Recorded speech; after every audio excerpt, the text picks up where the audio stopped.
네, 안녕하십니까. 고려대학교 DSB 연구실 석사과정 소규성입니다. 오늘 소개해드릴 논문은 Effective Approaches to Attention-Based Neural Machine Translation이라는 논문이고요. 2015년에 발표가 되었고, 논문 저자의 이름인 루옹에서 알 수 있듯이 저희가 흔히들 이제 Dot Product Attention 혹은 루옹 어텐션이라고도 부르는 해당 어텐션 방법론에 대해서 제안을 한 논문입니다. 네, 먼저 이제 뉴럴 머신 트랜슬레이션이라는 게 어떤 건지에 대해서 소개를 드리면 이제 번역을 위한 어떠한 모형이라고 할 수가 있겠죠. 이제 보통은 인코더 디코더의 구조로 이루어지고요. 인코더는 이제 소스 센텐스에서 정보를 추출을 하고요. 디코더는 해당 정보를 바탕으로 해서 타겟 문장을 생성 혹은 번역을 하는 그러한 구조를 가지고 있습니다. 네, 인코더와 디코더는 이제 RNN은 CNN 등으로 구성을 할 수가 있고요. 타겟 생성 방식에 따라서도 굉장히 많은 방법론이 존재하게 됩니다. 하지만 이제 저희가 흔히들 아는 가장 일반적인 어떤 뉴럴 머신 트랜슬레이션의 구조는 아래와 같고요. 각 셀들은 이제 RNN, LSTM 이런 것들을 기반으로 하는 셀들이 되겠습니다. 파란색인 그 왼쪽에 위치한 부분이 인코더가 되겠고요. 오른쪽이 빨간색 부분이 디코더 파트가 되겠습니다. 이 예시는 이제 ABCD라는 인코더의 이제 토큰들을 가지고 XYZ라는 그 디코더 단에서의 출력을 내뱉는 그러한 예시가 되겠고요. 오른쪽에 보시는 수식을 보면 이제 저희가 이제 Y를 어떠한 번역해서 생성하고자 하는 타겟 센텐스라고 하고 X를 그것에 이제 사용을 하게 될 인풋 센텐스 혹은 소스 센텐스라고 하게 되면 소스 센텐스가 주어졌을 때 타겟 센텐스가 출력이 될 혹은 생성이 될 확률은 오른쪽에 보시는 것처럼 J가 이제 J가 어떠한 시점 디코더의 어떠한 시점 토큰 시점이라고 하면 해당 토큰 시점 이전의 정보들과에 더해서 S는 이제 번역에 사용될 원문장의 어떠한 가공된 정보가 되고요. 그것들을 가지고 이제 해당 J라는 시점에서 토큰을 예측을 하는 그리고 그것들을 다 더해서 최종적으로 어떤 타겟 센텐스가 출력이 될 확률을 구하는 것이라고 볼 수가 있겠습니다. 네, 그렇다면 어텐션이라는 게 과연 어떤 건지에 대해서 간략하게 소개를 하고 넘어가도록 하겠습니다. 네, 어텐션은 사전적인 의미는 이제 주의를 준다, 주의 이런 뜻이 되겠죠. 그래서 토큰 간에 이제 어떤 의미적인 관계를 파악을 할 수가 있고요. 특히 디코더의 각 토큰 예측 시에 인코더의 모든 토큰 혹은 일부 토큰에 집중해서 태스크를 수행을 하는 그런 방법론이 되겠습니다. 이때 이제 예시를 하나를 가지고 와서 설명을 하면요. 쿼리키 밸류라고 해서 트랜스포머가 이제 요새는 트랜스포머가 굉장히 다들 알고 계시겠지만 핫하죠. 그걸로 이용을 해서 버트라든지 이런 다양한 프리트레인드 랭귀지 모델들이 생성을 하는 그런 트랜스포머 모델이 있는데 그 트랜스포머 이제 모델에서 본격적으로 사용이 되는 이제 개념이라고 할 수가 있고요. 다만 이제 그 어텐션을 이해를 할 때는 요 세 가지 개념으로 이해를 하는 게 명확히 이해가 되기 때문에 요 세 가지 개념들을 이용을 해서 한번 설명을 하도록 하겠습니다. 네, 쿼리는 저희가 이제 던져주는 값 혹은 검색어가 되고요. 이 쿼리의 값을 기준으로 찾는 대상은 키값, 그리고 이 키들이 갖는 실제 값은 value라고 합니다. 그래서 이제 아래 예시를 보면 그 쿼리를 저희가 이제 어떤 동그란 도형을 던져줬다고 하면 이 도형의 이제 어떤 모양의 유사도를 가지고 저희가 이제 쿼리어 키를 매칭을 한다고 하면 아래 보시는 것처럼 쿼리와 가장 유사한 키는 이제 두 번째가 도형이 될 거고요. 그럼 이제 쿼리를 가지고 이 각 그 도형들에 대해서 어떠한 유사도를 구하게 되면 키2에 대한 유사도가 가장 높게 되겠죠. 그러면 이제 그 유사도들을 A1부터 A4라는 어떠한 벡터 값들이라고 하면 이 벡터 값들을 가지고 실제 오른쪽에 네 가지 도형들이 갖고 있는 밸류들에 곱을 해서 더해주게 됩니다. 더해주게 되면 이게 이제 쉽게 말하면 저희가 이제 유사도를 기준으로 유사도가 큰 건 값을 실제로 많이 갖고 오도록 하고 유사도가 거의 없는 것들은 값을 희석시켜서 거의 가지고 오지 않겠다라는 의미가 되고요. 그래서 이걸 다 더하게 되면 결과적으로는 이제 그 가장 관련이 깊은 키의 밸류 위주로 모든 값을 가지고 오는 어떠한 그 절차가 되겠습니다. 이걸 이제 어텐션이라고 하고요. 이 개념을 가지고 있다면 이제 어텐션을 이해하는데 크게 무리가 없을 거라고 생각을 합니다. 그리고 사실 이게 이제 좀 뒤에 배치가 돼야 맞는 건데 이제 오버뷰를 한번 이제 어텐션을 어떻게 한다라고 오버뷰를 한번 말씀을 드리고 뒤에 본격적인 루어 어텐션의 방법론들에 대해서 설명을 해드리도록 하겠습니다. 위에 보이는 거는 이제 일반적인 그 뉴럴 머신 트랜슬레이션의 구조가 되고요. 인코더와 디코더가 되겠죠. 그래서 인코더의 경우에는 어떤 토큰 3개를 집어넣었을 때 각 셀들, 즉 LSTM 셀들이 히든 스테이트라는 어떠한 정보를 뱉어내는 걸 확인을 할 수가 있습니다. 일반적인 이제 RNN 기반의 뉴럴 머신 트랜슬레이션 같은 경우는 어텐션이 없는 경우는 이 마지막 히든 스테이트를 그대로 디코더에 집어넣게 돼서 그걸 이제 마지막 히든 스테이트를 컨텍스트 벡터라고 처리를 하고 취급을 하고 그 컨텍스트 벡터만을 이용을 해서 이제 디코더들의 각 토큰들을 예측을 하게 되는데요. 어텐션은 이제 그렇게 하는 게 아니고요. 요 이제 히든 스테이트들의 값을 다 이렇게 먼저 나열을 해주게 됩니다. 매트릭스로 반환을 하게 되고요. 요게 이제 앞서 말한 어떤 키값이 되겠죠. 요 키값을 가지고 저희가 이제 처음에 뽑게 된 디코더의 히든 스테이트를 내적을 해주게 됩니다. 내적을 해주게 되면 앞서 도형의 유사도에서 살펴봤듯이 각 그 인코더의 토큰 시점들이 갖는 어떤 얼라이먼트 스코어를 계산을 할 수가 있고요.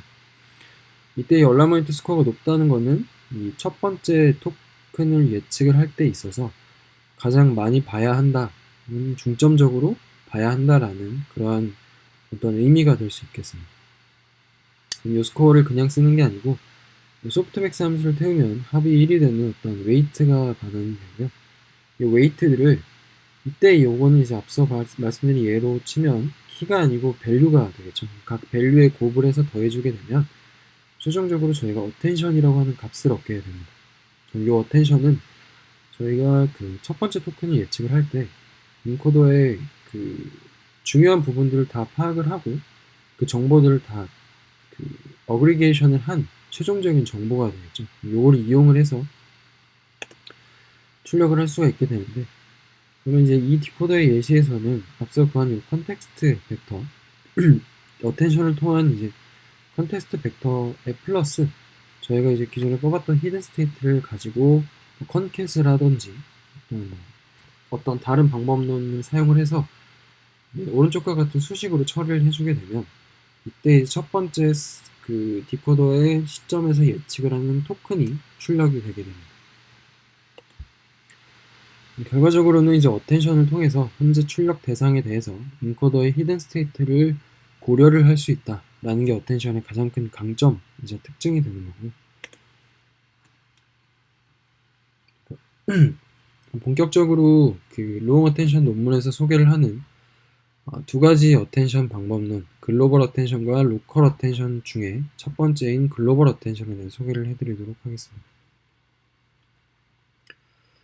글로벌 어텐션은 그 이름에서 알 수 있듯이 그 글로벌, 즉 모든 히든 스테이트, 인코더의 모든 스테이트를 고려를 한다는 의미가 되고요.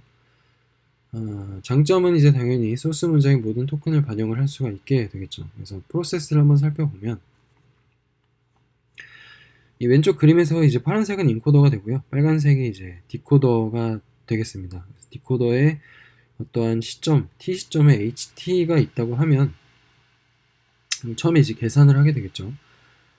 그러면은 특정한 이제 스코어 측정 방법, 뒤에 말씀드리겠지만 이제 보통은 대부분은 닷 프로덕트를 사용을 해서 스코어를 계산을 하고요. 이게 앞서 말씀드린 예에서의 얼라이먼트 스코어가 되겠습니다. 그래서 이 HT를 인코더 시점에서 히든 스테이트들과 닷 프로덕트 방법을 사용을 한다고 하면 닷 프로덕트를 각각 다 수행을 하게 되고요. 그러면은 이제 이 예시 같은 경우는 5개의 스코어가 나오게 되겠죠. 그럼 그 스코어들을 이제 HS 바라고 하면 얘네들이 이제 소프트맥스에 태워서 그 합이 1인 어떠한 이제 가중치 웨이트를 갖는 AT를 구하게 됩니다. 얼라이먼트를 구하게 되는데요.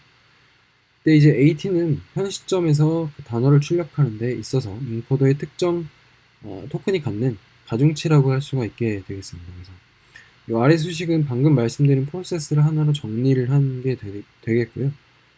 HT와 HS를 스코어로 구하게 돼서 여기 이제 닷 프로덕트는 이걸 닷 프로덕트 그 연산으로 수행을 해서 소프트맥스에 태우게 되겠죠. 그럼 그게 이제 AT가 되는 거고요. 방금 말씀드린 이제 스코어 펑션에는 뭐 여러 가지가 존재하지만 대부분의 이제 닷 프로덕트가 가장 효율적인 연산이고 효과도 좋다고 해서 닷 프로덕트를 사용을 하게 되고요. 제너럴은 이제 특정한 이제 가중치를 추가를 해서 가중치를 곱을 해서 구하게 되는 게 되고요.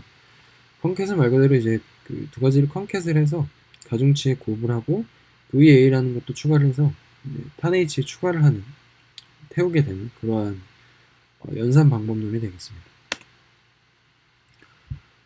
결과적으로 저희가 이제 얼라이먼트를 구하게 되면 얼라이먼트를 각 인코더의 히든 스테이트에 곱을 하게 되는데 이게 이제 그 앞서 말씀드린 요 예시에서의 요 밸류가 되겠죠. 이 밸류에다가 방금 구했던 얼라이먼트들을 다 곱해서 더해주게 되는 거고, 곱해서 더하게 되면 이제 최종적으로 여기에 보이는 컨텍스트 벡터를 구하게 됩니다. 이 컨텍스트 벡터를 다시 한번 설명을 드리면 저희가 이제 이 t 시점에 ht를 고려를 한다고 했을 때 이 ht가 인코더의 각 토큰들과 갖는 어떠한 닷 프로덕트라고 하면 이제 유사도가 될 수가 있겠죠. 그러면 이제 그러한 관계를 종합적으로 어그리게이션을 한 그런 정보 벡터가 되겠습니다. 그래서 그걸 컨텍스트 벡터라고 하고요. 최종적으로는 이 컨텍스트 벡터와 이 ht를 가지고 이용을 해서 이제 우리가 실제로 뽑아야 되는 이 시점에서의 토큰 yt가 무엇인지를 예측을 하게 됩니다. 확률이 가장 높은 거를 예측을 하겠죠. 방금 소개드린 글로벌 어텐션이 그 모든 인코더의 히든 스테이트를 바라보기 때문에, 즉 주목을 하기 때문에 단점이라고 하면 이제 당연히 계산적인 부분에서 로드가 많다는 단점이 있고요. 좀 현실적으로는 굉장히 긴 문단이거나 문서인 경우에 사실 의미가 없어지게 되겠죠. 오히려 어텐션을 다 주게 되면 오히려 이제 의미가 소실되는 그런 현상이 발생을 할 수 있기 때문에 이를 극복하고자 하는 게 이제 로컬 어텐션입니다. 로컬 어텐션은 이름에서 알 수 있듯이 토큰들 중에 일부에 대해서만 어텐션을 수행을 하는 방법론이 되겠고요. 굉장히 간단합니다. 그래서 저희가 이제 인코더의 어떤 특정 위치를 PT라고 하면 이 PT를 설정을 하고 그 앞서 실험으로 결정한 고정된 D 값을 이용을 해서 앞으로 D 그리고 뒤로 D, 즉 최종적으로는 2D 플러스 1 이라는 개수의 토큰을 고려를 하게 되겠죠. 그러면은 이 예시를 보면 이 PT가 만약에 여기라고 가운데라고 하면 D가 이제 2이면은 뭐 글로벌 어텐션과 동일하게 되겠고 D가 1이라고 하면 그 PT의 앞뒤만을 바라보게 되는 그런 어텐션을 수행을 하게 됩니다. 근데 이제 PT를 고려를 할 때 크게 이제 두 가지 방법론을 사용을 해서 고려를 하게 되는데요. 첫 번째로 로컬 M, 즉 모노토닉 얼라이먼트 같은 경우는 이 디코더의 T 시점이 결국에는 이제 인코더의 시점과 동일할 것이다, 비슷한 위치에 있을 것이다 라는 가정을 하고 PT를 T로 설정을 하게 됩니다. 그러니까 디코더에서 5라고 하면 인코더에서도 PT를 5로 보게 되는 거고요. 이때 얼라이먼트는 기존과 동일한 수식으로 정의를 하게 됩니다. 반면에 이제 로컬 P 같은 이제 프리딕티브 얼라이먼트 같은 경우는 앞서와 같이 단순하게 이제 그 유사한 위치에 있을 것이다라는 가정을 하지는 않고요. 이 PT의 적절한 위치를 찾기 위해서 따로 수식을 도입을 하게 됩니다. VP와 WP라는 것을 새로 이제 도입을 하게 되고요. 주변 단어들이 중요하다는 가정하에 이 얼라이먼트에다 가우시안 분포를 추가를 하게 돼서 이 PT 근처에 얼라이먼트 포인트를 따로 또 추가를 하게 됩니다. 그래서 이 PT를 다음과 같은 수식으로 예측을 하게 하고요. 이렇게 구한 PT에다가 가우시안을 이제 분포를 넣게 돼서 그 PT의 주변은 PT가 가까울수록 더 이제 값을 높게 주게 되고 반면에 이제 멀어질수록 값을 낮게 주게 되는 가우시안 커널과 같은 효과를 주도록 하는 것을 알 수가 있습니다. 요즘 인풋 피딩 같은 경우는 사실 의미 자체는 굉장히 단순한데요. 그러니까 저희가 앞서 그 말씀드렸던 어텐션 방법론 같은 경우는 이 토큰을 구할 때는 이제 앞서 인코더들과 어떠한 그 어텐션을 구해서 토큰을 예측을 하고 다음에는 또 똑같이 그 해당 히든 스테이트를 가지고 다음 시점의 히든 스테이트를 가지고 인코더 어텐션을 계산을 해서 출력을 하게 되는 이러한 구조를 가졌었는데요.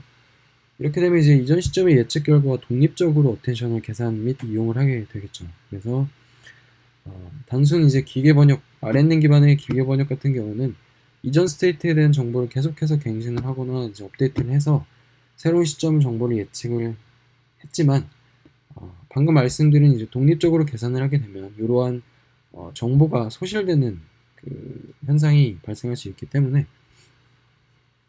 굉장히 간단하게 그 이전 시점에 이제 얼라이먼트 선택 정보를 반영을 하기 위해서 디코더 이전 시점 스테이트 정보를 컨캣을 해서 이용을 하게 됩니다. 컨캣을 하게 돼서 바로 이전 시점의 얼라이먼트 선택을 위한 정보를 다음 시점 예측에도 추가를 한다라고 이해를 하시면 될 것 같고요. 이렇게 되면 이제 장점으로는 추가적으로 가로 세로로 확장된 딥한 네트워크를 구축을 할 수 있다라고 논문은 주장을 하고 있습니다. 네, 그래서 이제 결과적으로 이러한 그 로우 어텐션을 사용을 한 결과를 보면 이제 WMT 14, 15 같은 경우는 영문과 독어 서로 간에 번역을 하는 태스크가 되고요. 두 데이터셋에 대해서도 모두 블루스코어 기준으로 소타를 달성을 했다고 합니다. 그래서 이제 로우 어텐션이 연산적으로도 효율적이기도 하지만 실제로도 어텐션을 가지고 어떤 번역 태스크를 수행을 하는 데 있어서 굉장히 좋은 어떠한 모델이라고 할 수가 있고요. 추가적으로 이제 정성적인 부분과 이제 그 실제 어텐션을 주는 것들을 시각화한 그 결과는 다음과 같습니다. 왼쪽 같은 경우는 이제 잉글리시 절만, 즉 영어 독어 이제 번역을 한 결과를 보시고 계시는데요. 논문에서는 이제 이름을 실제로 번역을 했다, 뭐 이런 거를 좀 중요시 하더라고요. 그래서 이름이 잘 번역이 되고 아래 보시는 것처럼 여기도 이제 이름 같은 게 잘 번역이 된 결과를 확인을 할 수가 있습니다. 이런 걸 보면 사실 이제 어텐션을 줄 때 그 이름에 대한 그리고 이름이 이제 이 앞선 이제 소스 문장에서 저희가 이제 어텐션이란 가중치를 주는 것 자체가 이게 뭐 어떤 객체라는 거를 잘 인식을 한다 이런 의미로 이제 받아들일 수가 있을 것 같고요. 실제로 그런 식으로 어텐션을 주다 보니까 이름을 이런 식으로 잘못 가지고 오는 게 아니고 제대로 잘 가지고 오는 것들을 확인할 수가 있습니다. 오른쪽과 같은 경우는 이제 그 각 방법론 그리고 골드 어텐션을 비교를 한 결과이고요. 글로벌과 로컬 M, 로컬 P가 이제 뭐 거의 유사한 모습을 보이고 있고 골드와 이제 약간 다르기는 하지만 어느 정도 유사한 모습, 특히 글로벌이 제일 잘 골드와 유사한 그런 어텐션을 주고 있는 걸 확인할 수가 있습니다. 네, 오늘 이제 소개해드린 로우 어텐션에 대한 논문 소개는 여기까지이고요. 네, 긴 발표 들어주셔서 감사합니다.